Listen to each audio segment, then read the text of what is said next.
लड़के की नई नई शादी हुई होती है और उसे कहीं काम करने के लिए बाहर जाना पड़ता है, गरीबी के चलते, पैसों के चलते। और वहाँ जाके उसके संग एक बहुत बड़ा हादसा होता है, जिसकी वजह से वो सिर्फ 1-2 घंटे में ही मरने वाला था और वो मरना नहीं चाहता। लोगों से कहता है कि मुझे बचा लो, लेकिन कोई उसे नहीं बचा पाता, चाहकर भी उसे नहीं बचा पाता। और वो अपने पत्नी को, अपने माँ-बाप को आखिरी खत लिखता है कि मैं जीना चाहता हूँ और मैं नहीं जी पाऊँगा, मुझे माफ़ कर दो, मैं तुम्हें अपनी शक्ल भी नहीं दिखा पाऊँगा अब। तो दोस्तों, आगे बढ़ने से पहले वीडियो अच्छी लगे तो वीडियो को लाइक कर देना, चैनल को सब्सक्राइब कर लेना और अगर वीडियो अच्छी लगे तो कमेंट कर बताना कि आपको वीडियो कैसी लगी। दोस्तों, मैं गीता गुप्ता, स्वागत है आप लोगों का मेरी आज की नई एक वीडियो में एक सच्ची कहानी के साथ। जय माता दी। दोस्तों, एक लड़का होता है, उसका नाम होता है विष्णु और उसकी नई नई शादी हुई होती है। ये घटना यूपी की है। उसकी नई नई शादी हुई होती है, जिस लड़की से शादी होती है उसका नाम होता है मालती। दोस्तों, दोनों की 18 साल की उम्र में शादी हो जाती है और दोनों एक दूसरे से बहुत प्यार करते हैं, बहुत खुशी खुशी रह रहे होते हैं। लड़के के माँ बाप होते हैं और पत्नी, उनके अलावा कोई नहीं होता घर में। तो दोस्तों, गरीबी के कारण उसको बाहर जाना पड़ता है, शादी के उसके काम करने के लिए बाहर जाना पड़ता है। तो दोस्तों, उसकी पत्नी, उसके माँ बाप मना करते हैं कि तू यहीं रह ले। उसकी पत्नी भी कहती है कि मैं चटनी से खा लूँगी, नमक से खा लूँगी, लेकिन तुम मुझे छोड़कर बाहर काम करने मत जाओ, मैं नहीं रह पाऊँगी तुम्हारे बिना, और अब तो मैं माँ भी बनने वाली हूँ, तो ऐसे हाल में तुम मुझे छोड़कर मत जाओ।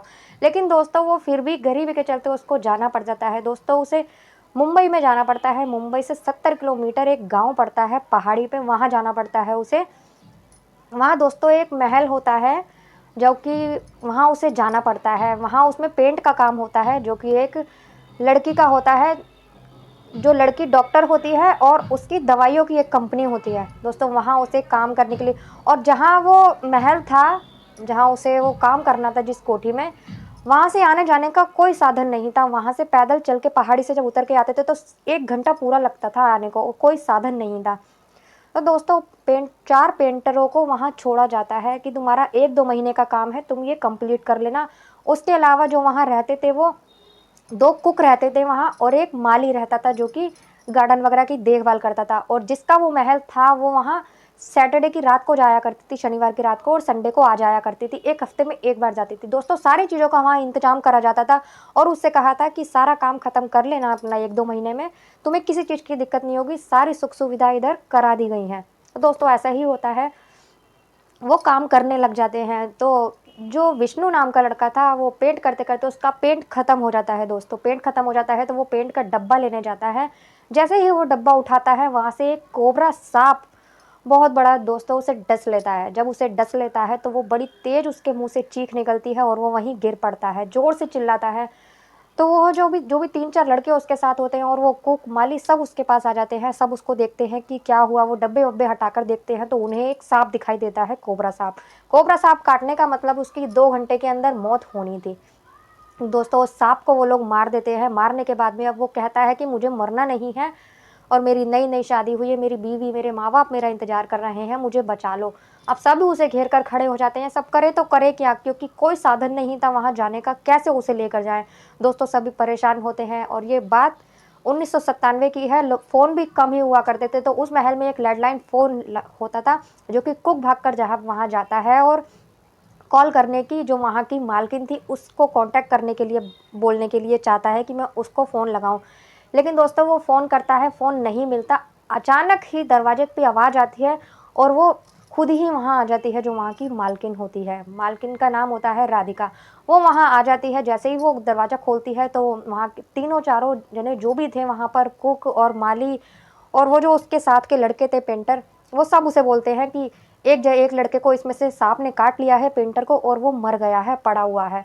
दोस्तों, वो बहुत ज़्यादा परेशान हो जाती है, डर जाती है। वो भाग कर जाती है, देखती है तो वो ज़मीन पर पड़ा हुआ होता है। देखती है सांप भी वहीं पड़ा होता है और उसको देखती है कि इसका सांप ने काटा है इसे। वो जल्दी से उसकी नब्ज़ टटोलती है। तो दोस्तों, उसकी नब्ज़ चल रही होती है। वो जल्दी से कहते हैं कि इसे गाड़ी में डालो। वो गाड़ी में डालकर कहती है, ड्राइवर से कहती है कि इसे मुंबई ले चलो हॉस्पिटल में। तो दोस्तों, अपने गाड़ी में से एक बॉक्स भी लेकर आती है, जो वैक्सीन का बॉक्स होता है, उसमें से एक वैक्सीन लगाती है उसे और गाड़ी में ले जाके चलने लगती है। दोस्तों, थोड़ी दूर जाने पर वो एक और वैक्सीन लगाती है। हॉस्पिटल जाते जाते 3-4 वैक्सीन वो लगा लेती है। और दोस्तों, जब वो उसको जब सांप काटता है तो वो उसे पता चल जाता है कि मैं मरने वाला हूँ और मैं बच नहीं सकता। तो दोस्तों वो कुक से कहता है कि मुझे एक पेन और पेपर दे दो। तो वो पेन और पेपर दे देते हैं। तो वो अपने माँ बाप को लिखता है, अपनी माँ बाप को चिट्ठी लिखता है, अपनी पत्नी को भी लिखता है कि मुझे माफ़ कर दो, तुम मुझे मना करना चाहती थी, आने के लिए मना कर रही थी, फिर भी मैं ज़बरदस्ती आ गया और शायद हमारा साथ इतना ही था और अब तुम ज़िंदगी में आगे बढ़ना, मेरी वजह से तुम मेरी इंतज़ार में नहीं रहना। जब तक मेरे माँ बाप के साथ रहोगी, मेरे माँ बाप का ख्याल रखना, अपना भी ख्याल रखना। भगवान करे तुम्हारे बेटा हो जो तुम्हारे आगे काम आए और अपनी ज़िंदगी में आगे बढ़ना, शादी कर लेना कोई अच्छा सा लड़का देखकर। दोस्तों ये सब लिखता है, अपने माँ बाप के लिए भी लिखता है और दोस्तों वो बेहोश हो जाता है। तो दोस्तों जब वो डॉक्टरनी उसे हॉस्पिटल में एडमिट करती है तो वो 3-4 दिन उसे वहाँ लगते हैं और वो भर्ती रहता है। इस बारे में उसके घर वालों को कुछ नहीं पता होता कि हमारे बेटे को, उन्हें तो यही पता था कि हमारा बेटा वहाँ काम करने के लिए गया हुआ है। तो दोस्तों 3-4 दिन उसे लगते हैं, लेकिन जब वहाँ पहुँचने के बाद वो कुक जो होता है, जो उसने लेटर लिखा था, वो उस लड़की को देता है, डॉक्टरनी को, जो उसे लेके गई थी उस मालकिन को। वो वहाँ देता है तो वो पढ़ती है, जब वो लेटर पढ़ती है तो उसकी आँखों में आँसू आ जाते हैं, ये सब पढ़कर कि ये आना नहीं चाहता था, इसकी पत्नी इसे भेज नहीं रही थी, माँ-बाप नहीं भेज रहे थे। तो दोस्तों उसकी आँखों में आँसू आ जाते हैं। जब उसे होश आता है 3-4 दिन बाद, तो दोस्तों वो लड़की उससे बात करती है कि विष्णु, बहुत ही उससे तुम बचे हो, कोबरा सांप अगर काट लेता है तो किसी की जान नहीं बचती है, बहुत ही किस्मत वाले हो जो तुम्हारी जान बची है। और वो कहीं से भी अरेंज करके उसे 1 डेढ़ लाख रुपए उसे देती है उसके हाथ में और वो कहती है कि मेरी वजह से, मेरा काम करने तुम आए थे, तुम्हारी जान जा सकती थी और अब तुम आना नहीं चाहते थे, तुम्हारा बहुत अच्छा परिवार है, तुम अपने परिवार से प्यार बहुत करते हो, ये पैसे लो और तुम अपने घर पे ही रहो, छोटा मोटा कोई काम खोल लेना, लेकिन अपने घर से दूर कभी मत रहना। दोस्तों ऐसा वो करती है और 2 लोगों को उसके साथ भेज देती है उसके घर छोड़ने के लिए। दोस्तों जैसे ही वो जाता है अपने घर तो उसके पैर में पट्टी बंधी हुई होती है, वो कमज़ोर भी हो चुका होता है, बहुत फ़र्क आ जाता है उसमें।